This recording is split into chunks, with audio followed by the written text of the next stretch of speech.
July 6 still July 6. July 6 is still the date of the start of the trial proper of the impeachment case. While it may be difficult on the part of the court, on the part of the staff, at this point, July 6 as the start of the trial proper is not yet an impossibility. Tight but not impossible. Gipit na sa oras ngunit hindi pa maituturing na imposible. Ganito inilarawan ni Senate Secretary at Clerk of Court na si Attorney Renato Bantug Jr. ang schedule ng impeachment trial ni Vice President Sara Duterte sa ngayon. Aniya, kahit hindi pa tapos ang marking of evidence, nananatili pa ring target date ng paglilitis ang July 6. Paliwanag ng Clerk of Court, sa sandaling mailabas ang pre-trial order sa susunod na linggo, ay magkakaroon pa ng 3 araw ang bawat panig upang magbigay ng kanilang komento.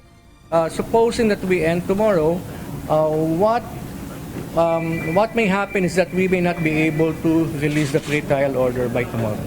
But as it is happening now, we cannot even issue a pre-trial order until all documents are marked, until the pre-trial is concluded. Since the pre-trial order may come in by next week, how will that affect the July 6 start of the trial?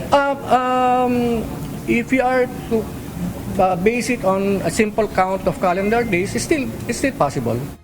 Gayunpaman sa ngayon, aminado si Attorney Bantug Jr. na hindi talaga kayang tapusin ang pre-marking ng mga ebidensya.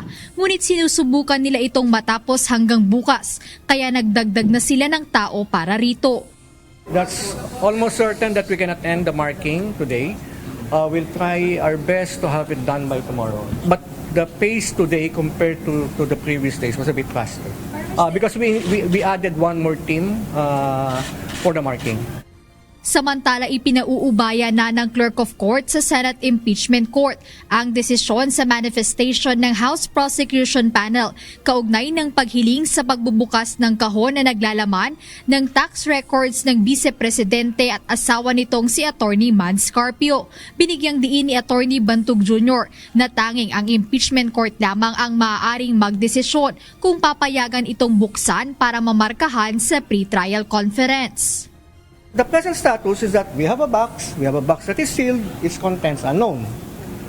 Now, in today's manifestation, the prosecution is asking that open it so that we can pre-mark its contents. Now, the pre-trial conference cannot decide on that. As clerk of court, I cannot decide on that. It's a matter that only the impeachment court can decide on. Nilinaw naman niya na kung hindi ito agad madedesisyonan ng impeachment court, ay maaari pa rin naman itong buksan at markahan kahit nagsimula na ang trial proper. Ngayon, kailangan munang ipaalam ng Clerk of Court sa Senator Judges ang naging manifestation ng House Prosecution Panel bago makapaglabas ng desisyon dito. Kaugnay nito, handa namang magbigay komentaryo ang defense team ng pangalawang Pangulo sa mga isinumiteng manifestation ng prosecution panel, kabilang na ang hiling na pagbubukas ng sealed BIR box.